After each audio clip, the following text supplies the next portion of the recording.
김포시민 여러분 안녕하십니까? 김포시갑 국회의원 예비후보 김민희입니다. 반갑습니다. 저는 고려대학교 정치외교학과를 졸업하고 대학원에서도 국제정치를 전공했습니다. 제 본업은 국제의 통역사, 흔히들 이제 동시통역사라고 하는 직업으로 오래 활동을 했고요. 그 다음에 정책연구소를 오랫동안 연구소장으로 운영하고 있습니다. 그리고 시사평론으로 방송에서 한동안 정치평론이나 시사평론도 해오고 있고요. 제가 그 중앙당에서 여러 가지 나름대로의 역할을 했습니다. 현재는 국민의힘 중앙당 중산층 서민경제위원으로 활동을 하고 있고요. 이전에는 대통령 후보나 어떤 광역단체장 후보, 국회의원 후보 그런 선배님들의 공보특보나 대변인 역할을 여러 차례 해왔습니다. 제가 국회의원에 출마하고자 하는 이유는 인프라, 우리 시민들이 저를 포함해서 우리가 생활하는데 너무 많은 불편한 점들을 매일 경험하면서 여러 가지 현안이 눈에 보이기 시작을 했습니다. 대표적인 게 여러분들이 가장 중요하게 생각하시는 이제 교통 문제죠. 정말로 서울로 출퇴근을 하려면 제가 봐도 너무 어렵습니다. 그래서 5호선 그 골드라인 문제를 가지고, 물론 제가 공약을 드렸던 건 아닙니다. 기존의 정치인들이 공약을 했었고, 많은 시민들께서 기다리셨는데, 요번에 나온 안이, 5호선 김포 직결이 아니라는 거에 대해서는 저도 적지 않은 아쉬움을 가지고 있습니다. 그리고 김포시 서울 편입이 핫한 이슈로 우리 김포는 물론 전국을 떠들썩하게 하다가 요즘에 조금 잠잠해졌는데요. 저는 그 점에 대해서도 많은 분들이 저한테 후보에게 질문을 하십니다. 서울 편입에 대해서 어떻게 생각을 하냐. 우선은 당론이기 때문에 저는 국민의힘 후보로서 제가 국회의원이 된다면 당론을 따라야 될 책임과 의무가 있습니다.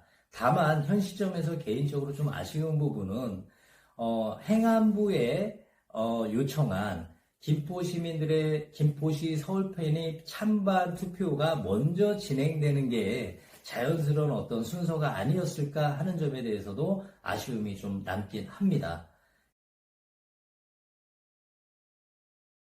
제 개인적인 공약을 요즘에 이제 물어보시는 분들이 많으신데요. 저의 첫 번째 공약은 국제 정상회담이 가능한 규모와 그 스케일을 가진 컨퍼런스 룸을 건설하는 것입니다. 부산에 백스코가 있고요. 일산에 킨텍스가 있죠. 그것에 버금가는 시설을 김포에 건설하겠다는 겁니다. 제가 이제 동시통역사로 오래 일을 해오다 보니까 우리 국내뿐만이 아니라 국외에서도 우리 김포시와 비슷한 경우에 이런 시설이 물론 단기간에 되는 건 아닙니다만 건설이 되고 아니면 혹은 유치가 됐을 때 몇 년에 한 번 정상회담이 한 번만 개최돼도 그 효과로 벌어들이는 그 지역의 수입이 보통 때 그 지역에서 2년 내지 3년간 벌어들일 수입에 평균적으로 버금가는다고 합니다. 그 이명박 정부 때 부산에서 이제 에이펙이 있지 않았습니까? 그때 그 에이펙으로 인해서 창출된 경제 효과가 부산시에서 2년 반 정도 벌어들일 수입의 효과와 맞먹는다는 뉴스 보도가 있었습니다. 그리고 이런 컨퍼런스 룸이 가시화되었을 때 김포시에서 항상 우리 시민들께서 갈급하시는 그 교통 문제, 어떤 숙박 문제, 어떤 관광객 유치, 심지어 소소하게는 김포같이 택시 잡기 어려운 수도권의 도시가 저는 김포밖에 없는 걸로 알고 있습니다. 제가 경험하기에는 그런 어떤 부수적인 문제들이 그런 시설 하나로 인해서 자연스럽게 해결될 수 있는 그런 효과를 가져올 수 있습니다. 그 다음에 저는 개인적으로 이제 장기동에 사는데요. 소소하게는 장기동 같은 경우에 라베니체가 있지 않습니까? 이런 어떤 매력적인 시설을 만들어 놓고도 수요가 사실상 많지 않습니다. 그 이유는 주차 문제입니다, 결국에는. 그런데 주차장 확보도 없이 그런 시설을 만들어 놨다는 거에 대해서도 다소 시민으로서 아쉬움이 있었습니다. 제가 만약에 주차 문제를 해결한다고 한다면 저는 인근 아파트와 협의해서 특정 요일, 특정 시간대만이라도 아파트 주차장을 라베니체를 찾는 많은 그런 시민들에게 주차장으로 개방을 하게 협의를 하고, 그 다음에 거기서 그 상권에서 벌어들이는 수입의 일부를 그 아파트의 대가로 제공함으로써 상생할 수 있는 방안, 그 다음에 주차장 건설비를 많이 투입하지 않고도 많은 손님을 유치할 수 있는 이런 방법을 준비하고 있고요. 그 다음에 이제 우리 김포에서 서울로 출퇴근하시는 많은 시민들, 특히 이제 자가 운전을 하시는 분들, 제가 아침 저녁으로 신곡사거리, 고춘 신곡사거리에서 선거 운동을 많이 하는데요. 교통사고도 잦고 정말로 아침부터 서로 기분 상해가면서 크락션 소리도 많이 들을 수밖에 없습니다. 거기에 고가도로를 설치함으로써 출퇴근 시간의 교통 체증을 2분의 1로 줄일 수 있는 방안을 준비해 놓고 있습니다. 그 다음에 원도시민 북변동 사우동에 상권이 지금 소위 시쳇말로 많이 죽어 있지 않습니까? 이 지역을 리모델링 함으로써 이전 같지는 않더라도 어느 정도의 그 상권이 활성화될 수 있는 그런 방안을 검토하겠습니다. 그 다음에 제 선거 사무실이 북변 재래시장 초입에 있는데요. 아마 제가 전국을 직업상 많이 돌아다녀 봐도 요즘 재래시장의 주차시설이 정말로 어떻게 보면 2층, 3층, 4층으로 완벽합니다. 그것에 비해서 이 북변 5일장도 그런 면에서 있어서는 인프라가 다소 아쉬운 점이 있습니다.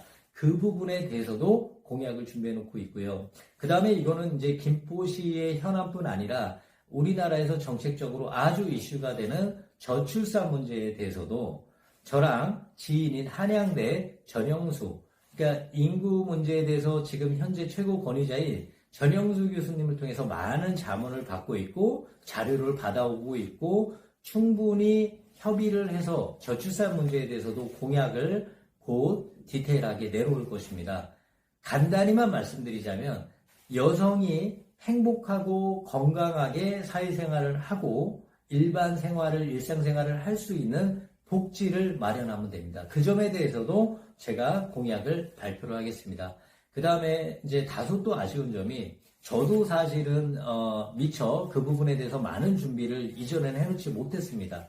지금 김포 가불에 출마한 여야 많은 후보들이 아직까지 제가 알고 있기로는 우리 장애인들에 대한 특별한 정책, 공약을 내놓지 못하는 것으로 알고 있습니다.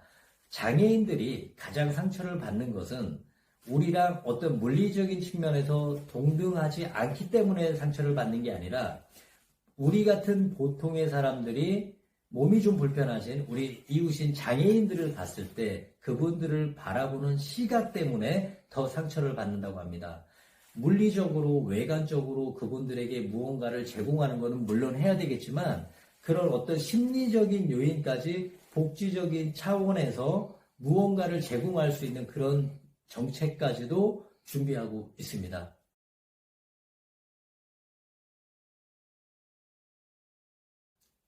존경하는 김포시 여러분, 국회의원은 얼굴 익숙한 후보를 선출하는 선거가 아닙니다. 우리를 위해서 정책을 개발하고 연구하고 여론을 수렴하고 우리 김포 시민들이 많은 부분들이 행복할 수 있는 그런 정책을 실현하고 그런 예산을 확보할 수 있는 능력을 가진 후보, 저 김민희라고 생각을 합니다. 오랜 세월 정책에 관여를 했고요. 오랜 세월 제 직업을 통해서 보고 듣고 느낀 바 정말로 우리 시민들께서 피부로 와닿을 수 있는 맞춤형 그런 정책을 제가 반드시 실현하겠습니다. 김포시민 여러분, 많이 힘드실 겁니다. 저 김민희 그 어려움을 여러분들과 함께 해결하겠습니다. 김포는 김민, 국회의원 예비후보 김민희였습니다. 감사합니다.